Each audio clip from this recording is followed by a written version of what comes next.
Let me start with a question. How many words do you have for rain? In English, we actually have quite a few. There's rain, of course, but there's also drizzle, that fine, light rain. Shower, a short burst that passes quickly. Downpour, when it falls hard and heavy. So you might think, well, every language sees rain more or less the way we do. But here is something that might surprise you.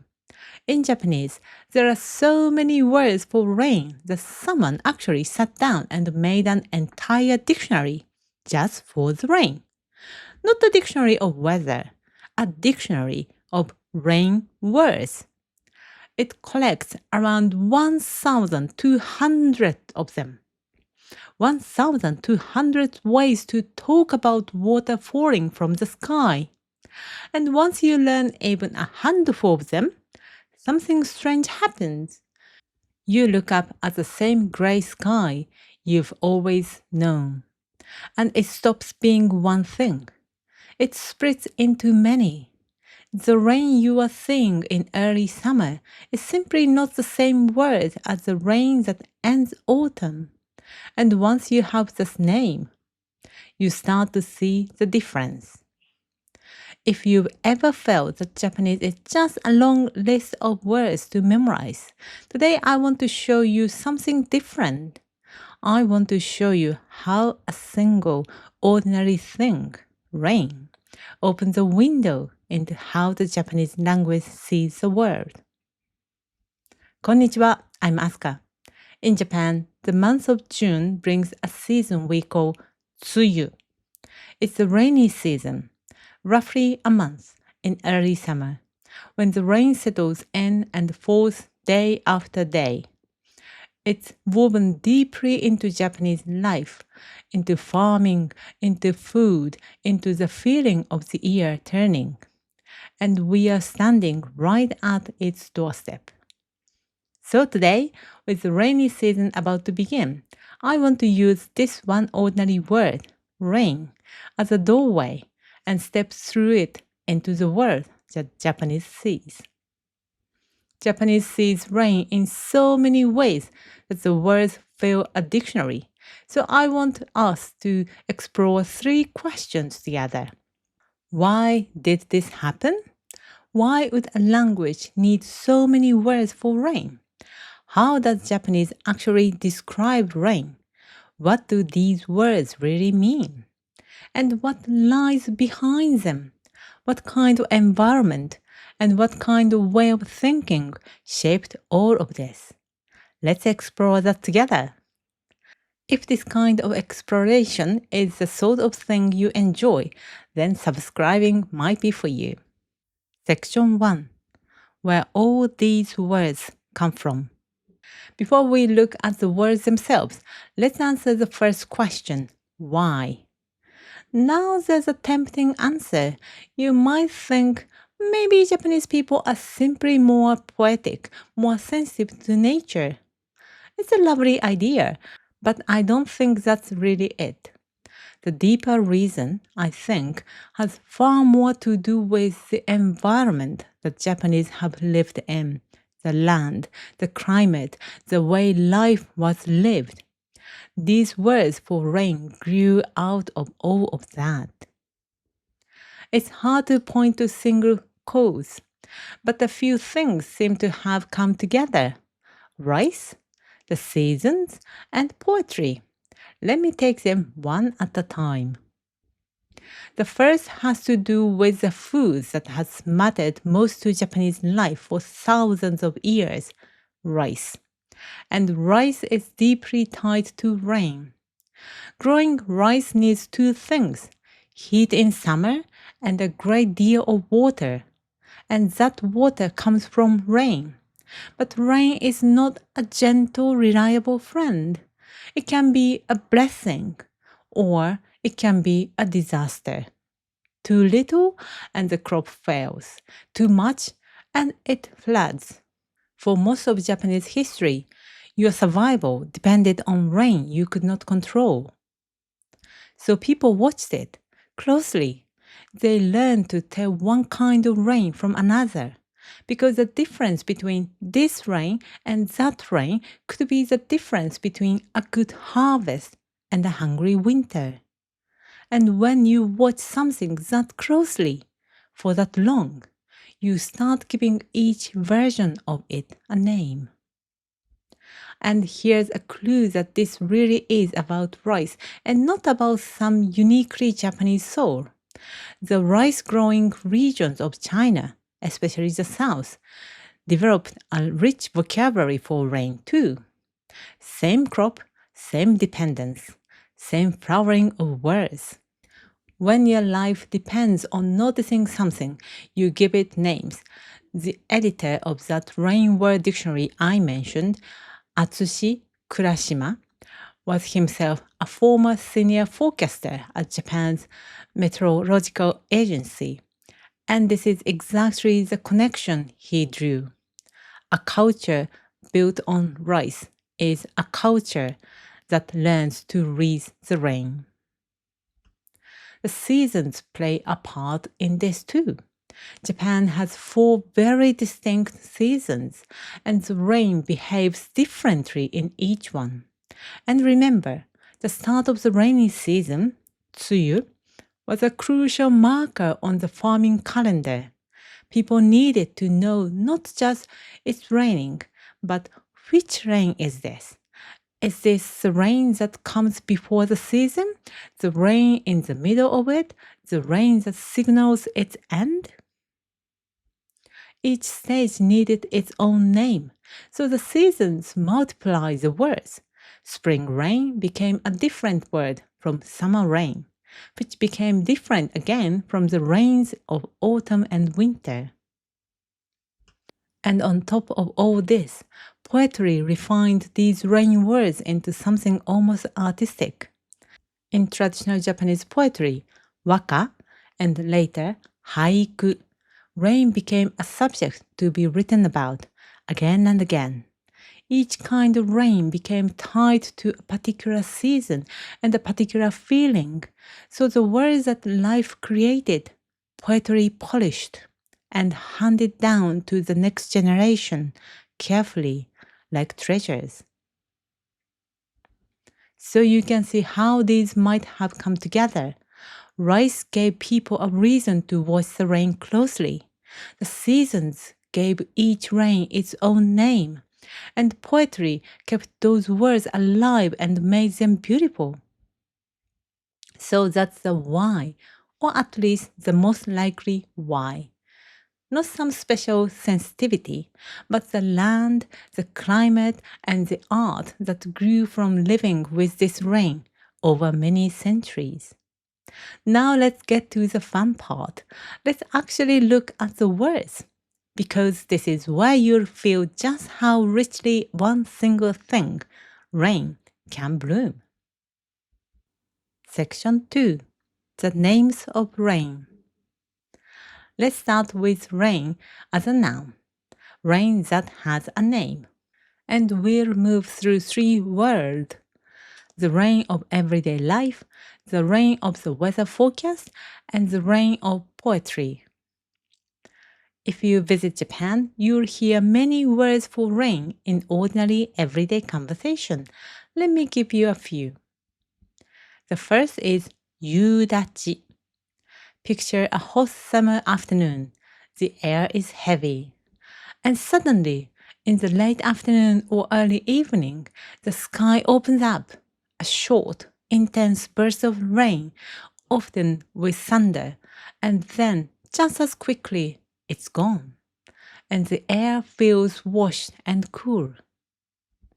That's yudachi.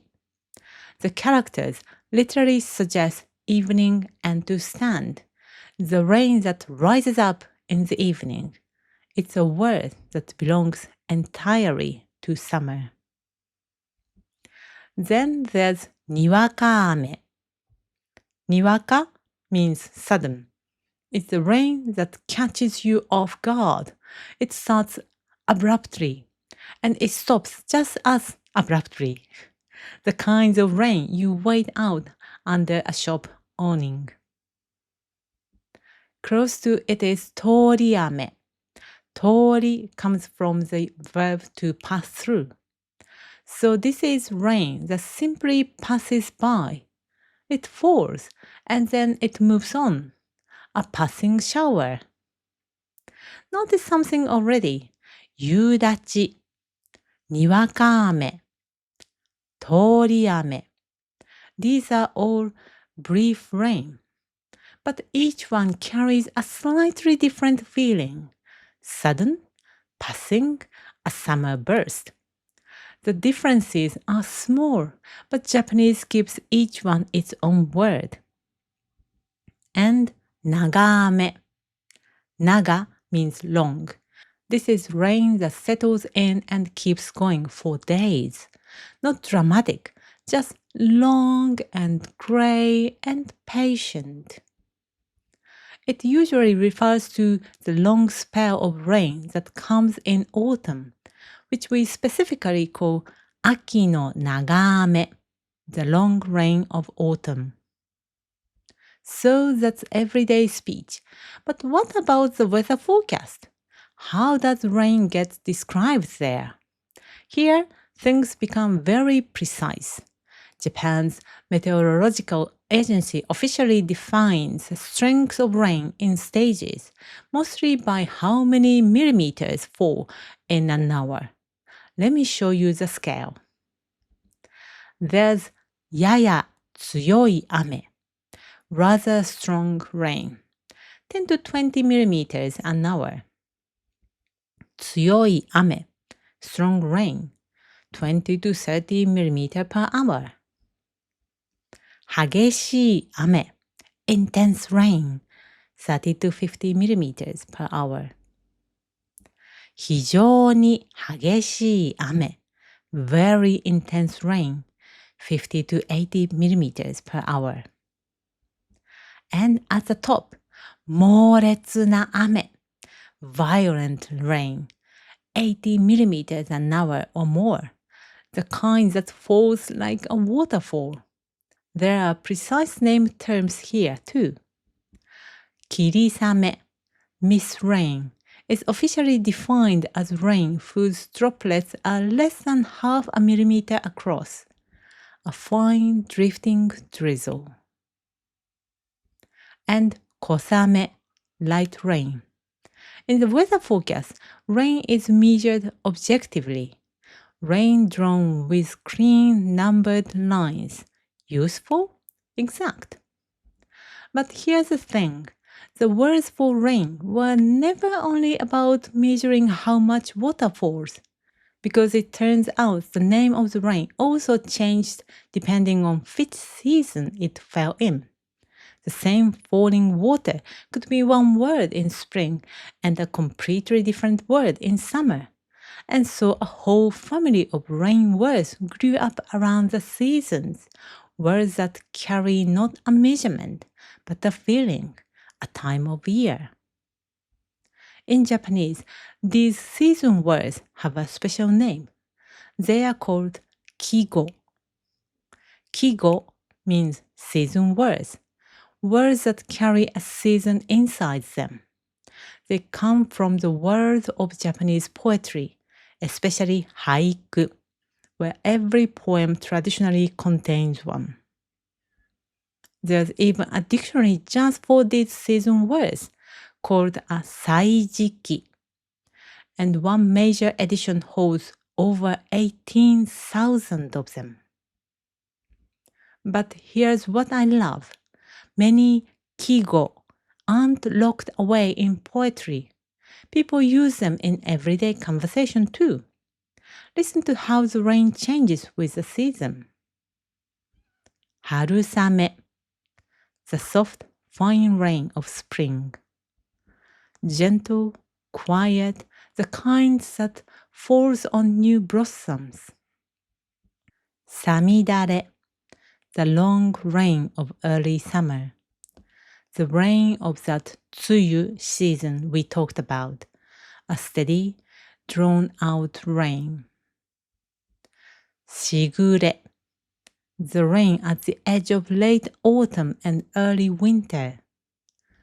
A rain that comes and goes, falls and stops, almost as if it can't make up its mind. Each name tells you which season it is, and what kind of rain it is, and even the feeling it leaves you with is different.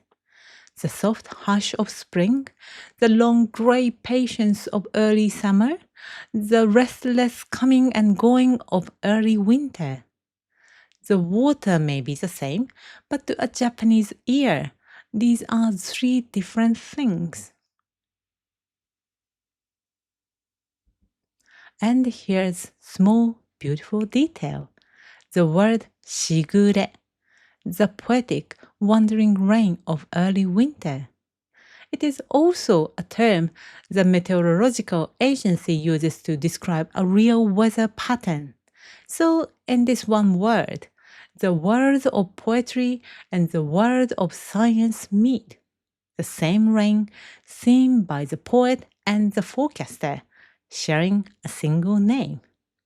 There's one more lovely complication worth noticing, the way these words are read. Take this word, the rainy season. It's written with the character for plum and rain. In everyday life, we read it tsuyu. Yet in the weather report, the very same two characters are read baiu, as in baiu zensen, the seasonal rain front. One word, two readings. One for daily life, one for the forecast. So rain changes its name by how it falls and by the season it falls in. But the word don't stop there. Next, they leave the realm of names altogether and turn into sound. Section 3. Rain you can hear. Words for rain in Japanese aren't only names. Some of them capture the very sound of the rain. Japanese has an extraordinary, rich set of words called onomatope, onomatopoeia. Words that imitate sounds and even states of being. English has some of them too. Pitter-patter, splash, but Japanese uses them constantly and with remarkable precision. There are many, many onomatopoeia for rain in Japanese, so let me give you just one set, a little sequence that shows how the sound changes as the rain grows stronger. Pots, pots. This is the very beginning, the first scattered drops, landing one by one.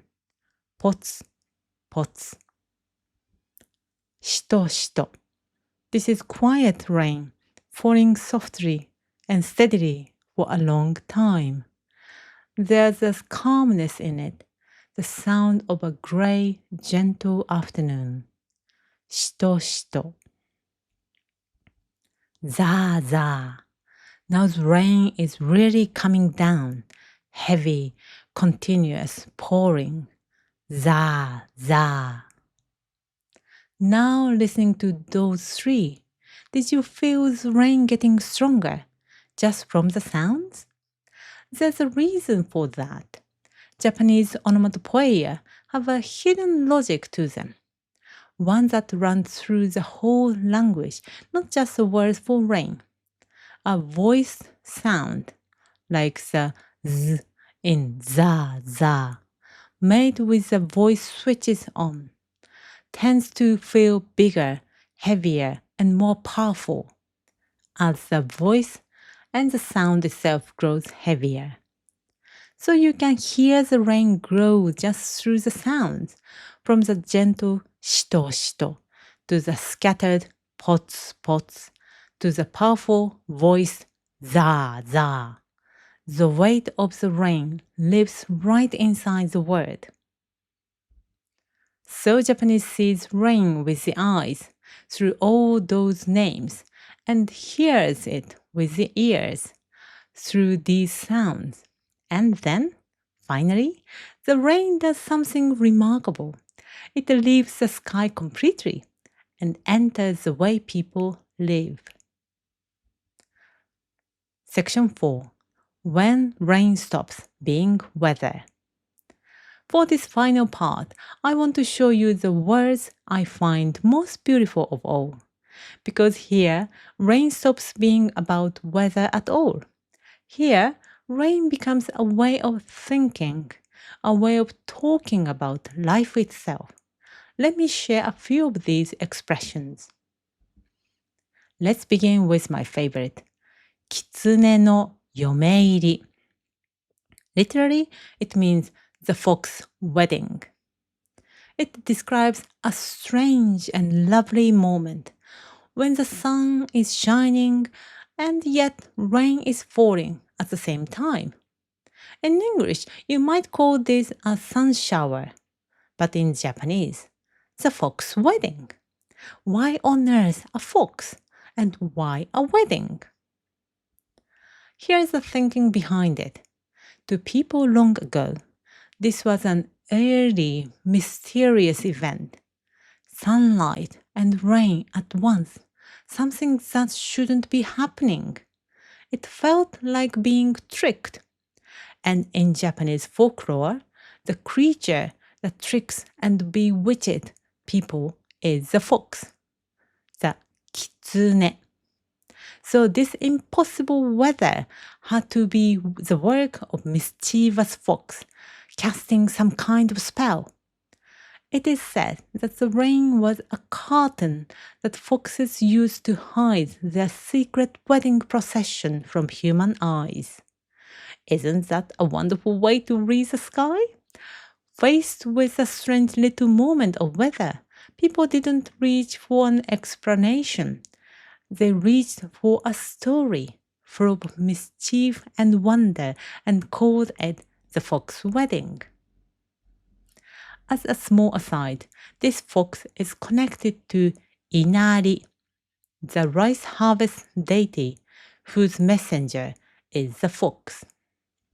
In Western Japan especially, close to Fushimi Inari, the great head shrine in Kyoto, foxes felt familiar and near, and so this is the region where the people are most likely to call a sun shower the fox wedding. Even here, you can see it. Rice, rain, and story, all tangled together. Our second expression, さみだれ式. Remember さみだれ, the long rain of early summer? It doesn't pour all at once. It falls, pauses, falls again, on and off, dragging out over many, many days. So, さみだれ式, in the manner of the early summer rain, came to describe anything that happens that way, in a slow, drawn-out, on and off again trickle. If emails arrive from someone さみだれ式, they are coming in drips and drabs, not all together. Here, the way the rain falls has become a way of describing how things happen in life and work. Third, 雨降って地固まる. After the rain falls, the ground hardens. When rain soaks the earth and then dries, the ground settles, firmer and more solid than before. And so this became a saying about life. After a difficulty, after a conflict or a quarrel, things often end up stronger than they were before. A disagreement between two people can deepen their bond. A hard period can leave you on firmer ground. Look at the view of hardship inside this phrase. The rain, the trouble, isn't treated as purely bad. It's the very thing that makes the ground firm. The difficulty is part of how the strength is made. And the fourth, perhaps the most peaceful,晴耕雨読. It's made of 4 characters, and each one is a tiny picture of the life it describes. The first, sei, means clear or sunny. The second, ko, means to plow, to farm. The third, u, is simply rain. And the fourth, doku, means to read. Put them together. Sunshine, farm, rain, read. And the whole phrase says, on clear days, work in the field. On rainy days, read your books. It describes a quiet, self-sufficient life lived in rhythm with nature. And here's the subtle, beautiful part. Notice that a rainy day isn't a day ruined. Not, I can't do anything today, so I'll just rest. It's a day for reading. Not working then resting, but working then learning. The idea is to keep cultivating yourself, whatever the weather. Tending the fields when it's fine, tending the mind when it rains. A life that flows with nature and never stops growing. No one is quite sure where this phrase first came from. The exact origin isn't certain, but over time it settled deep into the Japanese imagination as a picture of the ideal way of life. There's a whole way of living tackled inside those 4 characters. So look back at all the rain we've explored together. We've seen rain as a name in the sky, and rain as a sound. And here, in this last group of words, we've seen rain become something that isn't really weather at all. Rain as a story, rain as a way of living. Through these rain expressions, perhaps you've caught a glimpse of a certain Japanese way of seeing the world. When Japanese gives rain a name, it isn't only naming the water, it's naming the time of the person standing in it. So let's bring this all together. Japanese looked at rain and saw through it the seasons, the heart, and the whole way of living. So many words born from one gray sky. And maybe that's the most wonderful thing about learning a language. A word isn't just a label you put on something you already see. A new word can give you a new way of looking, so that something familiar, like rain, comes apart into things you'd never noticed before. Learn the word, and the rain itself starts to look different. So when you learn Japanese, you're not simply memorizing new words for things you already know. You're slowly gaining new ways to see the world. After today, the next time you stand under a gray sky, I hope it isn't just rain anymore. I hope it has started, just a little, to come apart into all its different names. If you enjoyed this video, I've created a special guide for you. It's called the Japanese Learning Guide for Mature Adults. Because this is exactly how we approach learning at Communicative Japanese.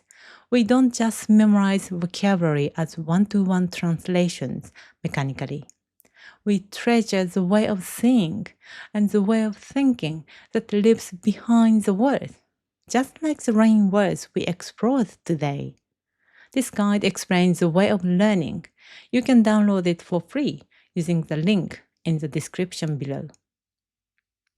Through one simple thing, rain, I hope you felt something of how Japan sees the world.